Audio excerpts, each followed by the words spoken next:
American Pickers alum Frank Fritz's shoppers let down over underwhelming antiques as shop struggles after his death. Frank passed away on September 30th at 60 years old, 2 years after he suffered a stroke that left him debilitated and under a conservatorship and guardianship.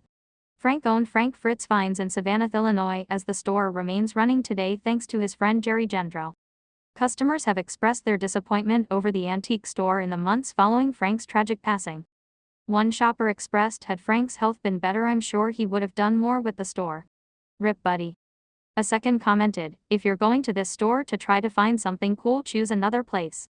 The antique section is small and is very underwhelming." But others enjoyed their experience at the antique shop, as another shopper praised, "Very cool place to see this place. Lots of old collectibles to buy. Very impressive along the main road in Savannah. Highly recommended." Another said, "Very impressive store with lots to see and lots to offer." In exclusive photos obtained by the U.S. Sun, the store consists of just 2 rooms in the back of Hog Dog's bar. Antiques in the store are considered smalls compared to his former co-star Mike Wolf's expensive finds worth thousands. In Frank's shop, a duplex electric company antique goes for $400. Horse plaque is $35, while oil cans signed by Frank go for the same price. An antique cash register could be a customer's for just $30. After Frank's death, his friend Jerry previously told the U.S. Sun his plans to revamp the store in honor of his friend. Jerry told the U.S. Sun in October 2024, "We have been an antique store for 35 years. We'll probably continue to be that. We may display motorcycles and choppers that represent Frank. Right now it's set up as an 1880s general store. Maybe there'll be bikes on a rack all the way down the center. We're trying to contemplate what other people want me to do." The shop has struggled in recent years, as the U.S. Sun previously reported estimated annual sales are just $25,000 per Experian's business valuation report. Exclusive photos obtained by the U.S. Sun also reveal the conditions of the store. Thick spider webs could be seen in the corner of the store, with bugs trapped in the silk in one photo. Dust, dirt, and dead leaves could be seen on the run-down floorboards.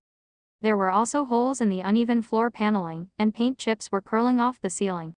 Despite the dim lighting in the shop, dust was still visible and gathering on many of the items displayed.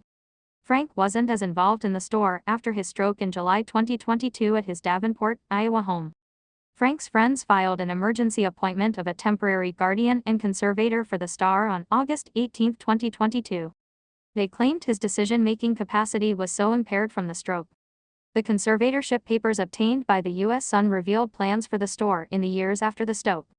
The initial plan filed by conservator Midwestone Bank read, "Mr. Fritz is a well-known collector and has numerous outbuildings full of valuable collections."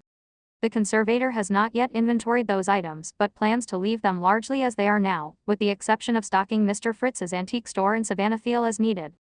Conservator is hopeful Frank will be able to participate in selection and pricing of items as he did previously. The stroke left Frank wheelchair-bound, as a source previously told the U.S. Sun in August 2023, "He can walk, but he's always going to need the wheelchair because he can't walk long distances. Basically, you lose motion." He lost motion. A stroke can affect your left or your right side. It affected his right side. Jerry previously gave insight into Frank's health struggles in his final moments. He said, "He felt really bad.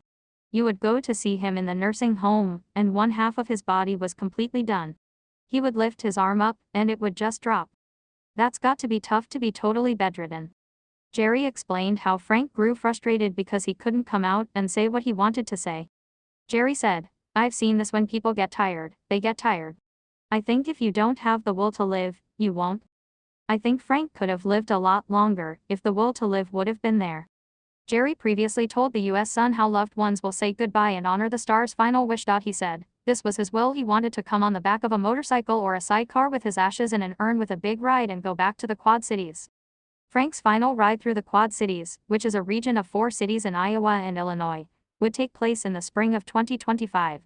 But the memorial has been put on pause, as his father, Bill Fritz, is challenging the will.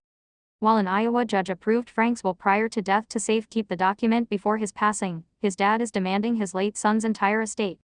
A source told the U.S. Sun, his close motorcycle family planned a motorcycle run that includes riding Frank's ashes to Savannah, Illinois, where his longtime friend Jerry runs his antique store. They plan to have live music, possibly blocking off streets. That is all for now, but they do have plans for more. His friends were in the process of planning the memorial when his dad challenged the will. The insider claimed Frank is the one who wanted a grand celebration with his friends, as they know all of his wishes for a celebration of life. The source added, his father did not know what his son wanted. Bill told the U.S. Son of the court battle, it is a fake will. He did not have a will. He did not sign it. I am his only loved one. I am his only survivor. None of them are related to him. I am the only relation he has. All the others are trying to get money. They are nothing but people who worked for him. But one of Frank's friends pushed back to the U.S. Sun, his father had very little to do with Frank. He only came to see Frank once when he suffered the stroke. The insider maintained that the will is valid, despite Bill's claims.